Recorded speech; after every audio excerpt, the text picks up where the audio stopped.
ಶ್ರೀಕೃಷ್ಣಾಯ ನಮಃ. ವಸುದೇವಸುತಂ ದೇವಂ ಕಂಸಚಾಣೂರಮರ್ದನಂ ದೇವಕೀ ಪರಮಾನಂದಂ ಕೃಷ್ಣಂ ವಂದೇ ಜಗದ್ಗುರುಂ. ಬ್ರಹ್ಮಸ್ಥಾನ ಸರೋಜ ಮಧ್ಯವಿಲಸಚ್ಛೀತಾಂಶು ಪೀಠಸ್ಥಿತಂ ಸ್ಫೂರ್ಜತ್ಸೂರ್ಯರುಚಿಂ ವರಾಭಯಕರಂ ಕರ್ಪೂರಕುಂದೋಜ್ವಲಂ ಶ್ವೇತಸ್ರಗ್ವಸನಾನುಲೇಪನಯುತಂ ವಿದ್ಯುದ್ರುಚಾ ಕಾಂತಯಾ ಸಂಶ್ಲಿಷ್ಟಾರ್ಧತನುಂ ಪ್ರಸನ್ನವದನಂ ವಂದೇ ಗುರುಂ ಸಾದರಂ. ಶ್ರೀಗುರುಭ್ಯೋ ನಮಃ. ಲಂಬೋದರಂ ಪರಮಸುಂದರಮೇಕದಂತಂ ರಕ್ತಾಂಬರಂ ತ್ರಿನಯನಂ ಪರಮಂ ಪವಿತ್ರಂ ಉದ್ಯದ್ದಿವಾಕರಕರೋಜ್ವಲಕಾಯಕಾಂತಂ ವಿಘ್ನೇಶ್ವರಂ ಸಕಲವಿಘ್ನಹರಂ ನಮಾಮಿ. ತ್ವಾಂ ದೇವ ವಿಘ್ನಧಲನೇತಿ ಚ ಸುಂದರೇತಿ ಭಕ್ತಿಪ್ರಿಯೇತಿ ಸುಖದೇತಿ ಫಲಪ್ರದೇತಿ ವಿದ್ಯಾಪ್ರದೇತ್ಯಗಹರೇತಿ ಚ ಯೇ ಸ್ತುವಂತಿ ತೇಭ್ಯೋ ಗಣೇಶವರದೋ ಭವನಿತ್ಯಮೇವ. ಶ್ರೀಮಹಾಗಣಪತಯೇ ನಮಃ.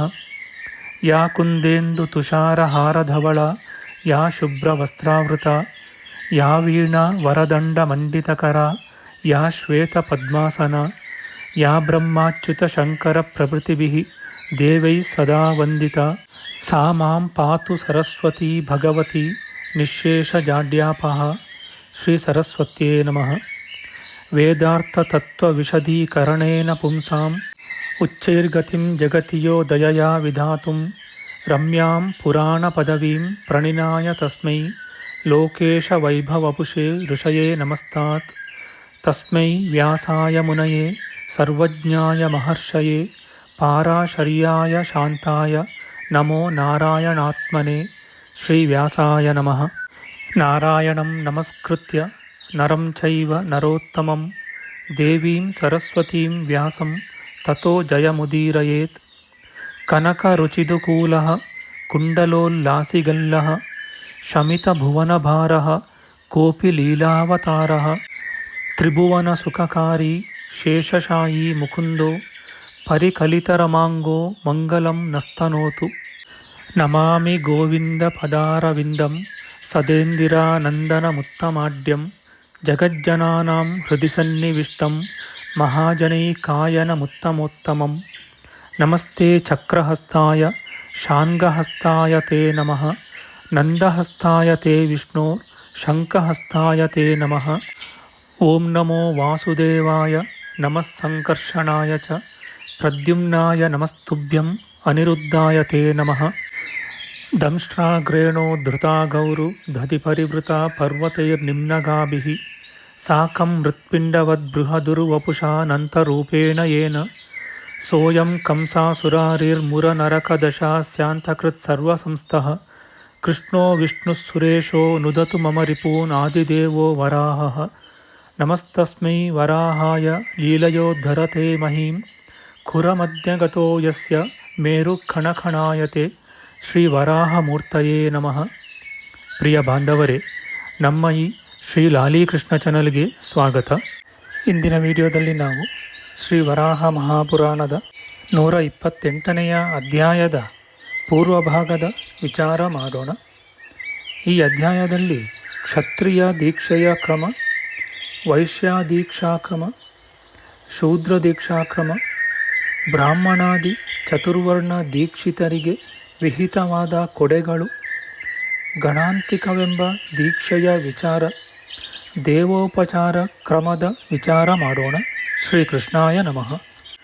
ಶ್ರೀ ವರಾಹಮೂರ್ತಿಯು ಹೇಳುತ್ತಾನೆ, ವಸುಂಧರೆ, ಕ್ಷತ್ರಿಯನ ದೀಕ್ಷಾಕ್ರಮವನ್ನು ಹೇಳುತ್ತೇನೆ ಕೇಳು.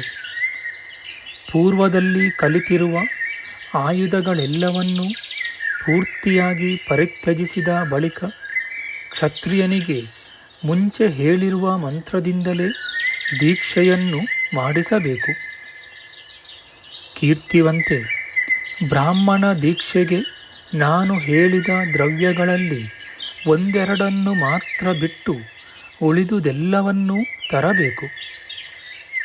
ಕ್ಷತ್ರಿಯ ದೀಕ್ಷೆಯಲ್ಲಿ ಕೃಷ್ಣಾಜಿನವನ್ನು, ಪಾಲಾಶದ ಕೋಲನ್ನು ಎಂದಿಗೂ ಉಪಯೋಗಿಸಕೂಡದು. ಅದಕ್ಕೆ ಬದಲಾಗಿ ಕರಿಯ ಹೋತನ ಚರ್ಮವನ್ನು, ಅಶ್ವತ್ಥ ದಂಡವನ್ನು ಉಪಯೋಗಿಸಬೇಕು. 12 ಮೊಳದಳತೆಯ ಚಚ್ಚೌಕವಾದ ವೇದಿಕೆಯನ್ನು ರಚಿಸಿ ಸಾರಿಸಿ ಹಿಂದೆ ಬ್ರಾಹ್ಮಣ ದೀಕ್ಷೆಯಲ್ಲಿ ನಾನು ಹೇಳಿರುವುದೆಲ್ಲವನ್ನೂ ಅಲ್ಲಿ ಮಾಡಬೇಕು. ಹೀಗೆ ಕ್ಷತ್ರಿಯ ದೀಕ್ಷೆಯಲ್ಲಿ ಪ್ರಯತ್ನಪೂರ್ವಕವಾಗಿ ಎಲ್ಲವನ್ನೂ ಸಂಪಾದಿಸಿ ದೀಕ್ಷೆಯನ್ನು ಪಡೆಯುವವನು ನನ್ನ ಪಾದಗಳನ್ನು ಹಿಡಿದುಕೊಂಡು, ವಿಷ್ಣುವೇ, ನಾನು ಶಸ್ತ್ರಗಳನ್ನು ತ್ಯಜಿಸಿದ್ದೇನೆ, ಕ್ಷತ್ರಿಯ ಕರ್ಮವೆಲ್ಲವನ್ನೂ ತ್ಯಜಿಸಿದ್ದೇನೆ, ಎಲ್ಲವನ್ನೂ ಬಿಟ್ಟು ವಿಷ್ಣುವಾದ ನಿನ್ನನ್ನು ಮೊರೆಹೊಕ್ಕಿದ್ದೇನೆ. ಇನ್ನು ಜನ್ಮ ಸಂಸಾರದಿಂದ ದಾಟಿಸು ಎಂಬ ಅರ್ಥವುಳ್ಳ ಮಂತ್ರವನ್ನು ಹೇಳಬೇಕು. ಹೀಗೆ ಹೇಳಿ ಕ್ಷತ್ರಿಯನು ಮತ್ತೆ ಪಕ್ಕದಿಂದ ನನ್ನ 2 ಕಾಲುಗಳನ್ನು ಹಿಡಿದುಕೊಂಡು, ದೇವದೇವ, ನಾನು ಇನ್ನು ಶಸ್ತ್ರವನ್ನು ಮುಟ್ಟುವುದಿಲ್ಲ, ಪರದೂಷಣೆಯನ್ನು ಮಾಡುವುದಿಲ್ಲ, ವರಾಹ ರೂಪಿಯಾದ ನೀನು ಹೇಳಿದ ಸಂಸಾರ ವಿಮೋಚಕವಾದ ಕರ್ಮವನ್ನೇ ಮಾಡುತ್ತೇನೆ ಎಂಬ ಅರ್ಥದ ಮಂತ್ರವನ್ನು ಹೇಳಬೇಕು. ಹೀಗೆ ಮಂತ್ರವಾಕ್ಯವನ್ನು ಹೇಳಿ ಬಳಿಕ ಹಿಂದೆ ಹೇಳಿರುವಂತೆ ಬಗೆ ಬಗೆಯ ಗಂಧ, ಪತ್ರ, ಧೂಪ ಮೊದಲಾದವುಗಳೆಲ್ಲದರಿಂದಲೂ ಪೂಜಿಸಬೇಕು.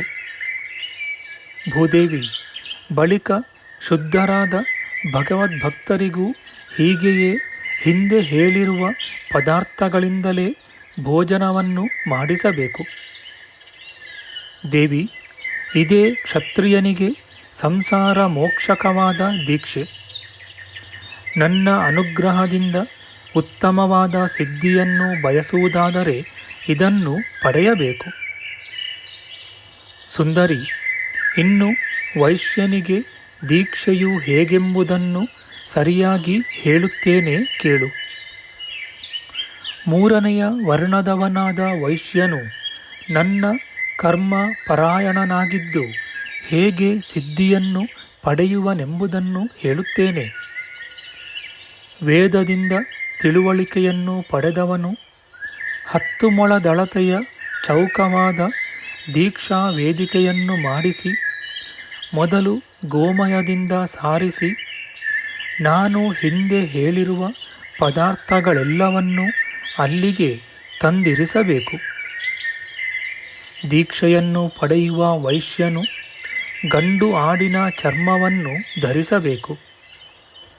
ಹತ್ತಿಯ ಕೋಲನ್ನು ಬಲಗೈಯಲ್ಲಿ ಹಿಡಿದುಕೊಂಡು ಶುದ್ಧರಾದ ಭಾಗವತರನ್ನು, ದೇವರನ್ನು 3 ಸಾರಿ ಪ್ರದಕ್ಷಿಣ ಮಾಡಿ ಬಳಿಕ ನೆಲದ ಮೇಲೆ ಮೊಣಕಾಲೂರಿ ಬಾಗಿ, ವೈಶ್ಯನಾದ ನಾನು ವೈಶ್ಯ ಕರ್ಮಗಳನ್ನು ಸಂಬಂಧವನ್ನು ತ್ಯಜಿಸಿ ನಿನ್ನನ್ನು ಆಶ್ರಯಿಸಿದ್ದೇನೆ.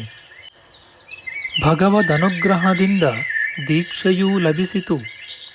ನನಗೆ ಸಂಸಾರ ಬಂಧನದಿಂದ ಬಿಡುಗಡೆಯನ್ನು ದಯಪಾಲಿಸು ಎಂಬ ಅರ್ಥದ ಮಂತ್ರವನ್ನು ಹೇಳಿ ನನ್ನನ್ನು ಪ್ರಾರ್ಥಿಸಿ ಗುರುವಿನ ಪಾದಗಳನ್ನು ಹಿಡಿದುಕೊಂಡು ಕೃಷಿ, ಗೋರಕ್ಷಣ, ವಾಣಿಜ್ಯ ಕ್ರಯ ವಿಕ್ರಯಗಳನ್ನು ಪರಿತ್ಯಜಿಸಿ ನಿನ್ನ ಅನುಗ್ರಹದಿಂದ ಈಗ ವಿಷ್ಣು ದೀಕ್ಷೆಯನ್ನು ಪಡೆದೆನು ಎಂಬ ಅರ್ಥದ ಮಂತ್ರವನ್ನು ಹೇಳಬೇಕು.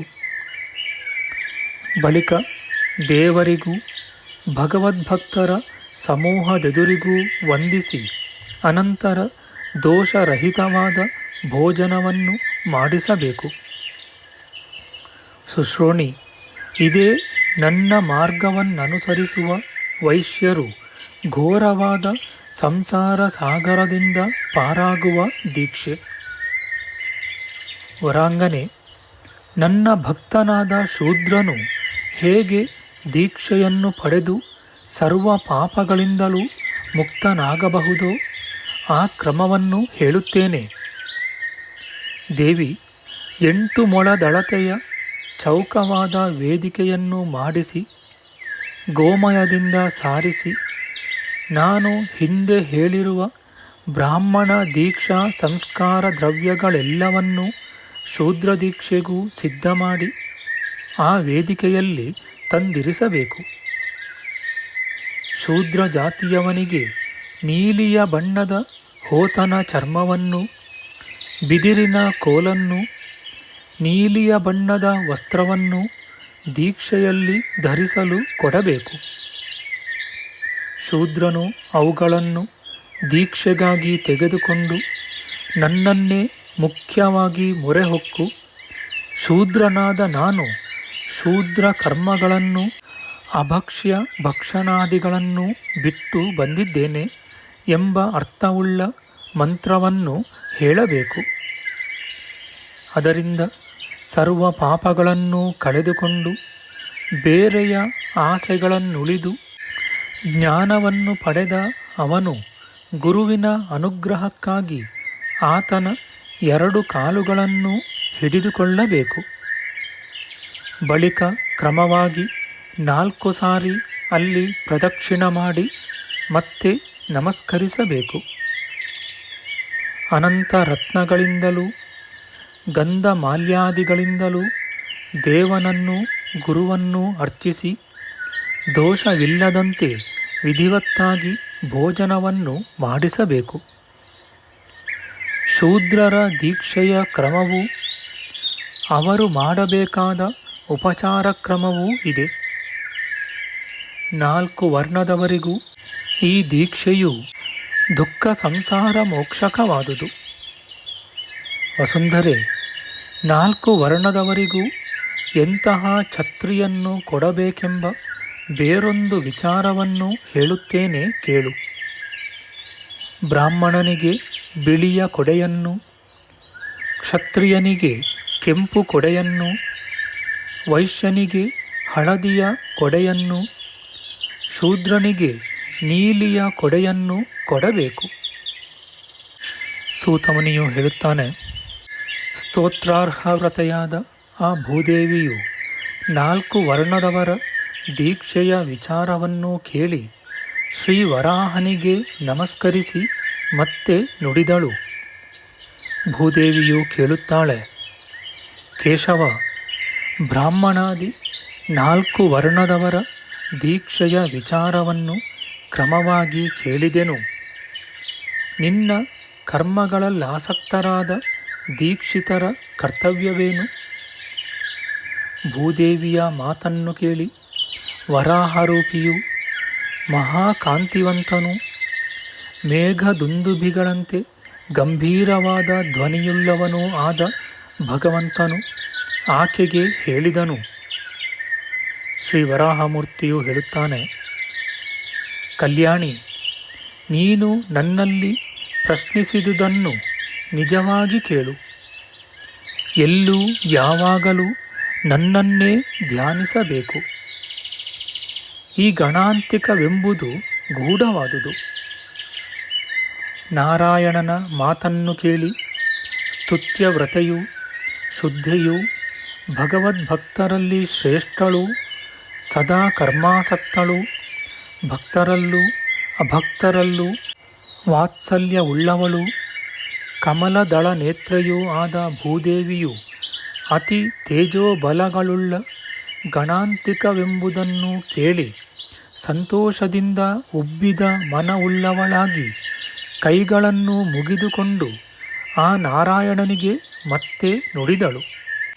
ನಮ್ಮ ಮುಂದಿನ ವಿಡಿಯೋದಲ್ಲಿ ನಾವು ಶ್ರೀ ವರಾಹ ಮಹಾಪುರಾಣದ 128ನೆಯ ಅಧ್ಯಾಯದ ಉತ್ತರ ಭಾಗದ ವಿಚಾರ ಮಾಡೋಣ. ಆಧ್ಯಾತ್ಮಿಕ ಚರ್ಚೆ ಮತ್ತು ವಿಚಾರ ವಿನಿಮಯಕ್ಕಾಗಿ ಶುರು ಮಾಡಿದ ಈ ಚಾನಲ್ನಲ್ಲಿ ನಾವು ಅಪ್ಲೋಡ್ ಮಾಡುವ ಎಲ್ಲ ವಿಡಿಯೋಗಳನ್ನು ಸಂಪೂರ್ಣವಾಗಿ ನೋಡಿ ನಿಮ್ಮ ಸಲಹೆಗಳನ್ನು ಕಮೆಂಟ್ ಬಾಕ್ಸ್ನಲ್ಲಿ ಬರೆಯಿರಿ. ದಯವಿಟ್ಟು ಈ ಚಾನಲ್ಗೆ ಸಬ್ಸ್ಕ್ರೈಬ್ ಮಾಡಿ ಹಾಗೂ ಬೆಲ್ ಬಟನ್ ಒತ್ತಿ ನಾವು ಹಾಕುವ ಎಲ್ಲ ವಿಡಿಯೋಗಳನ್ನು ನೋಡಿ ಪ್ರೋತ್ಸಾಹಿಸಿ. ಕೃಷ್ಣಂ ನಾರಾಯಣಂ ವಂದೇ ಕೃಷ್ಣಂ ವಂದೇ ವ್ರಜಪ್ರಿಯಂ ಕೃಷ್ಣಂ ದ್ವೈಪಾಯನಂ ವಂದೇ ಕೃಷ್ಣಂ ವಂದೇ ಪೃಥಾಸುತಂ. ಶ್ರೀಕೃಷ್ಣಾಯ ನಮಃ.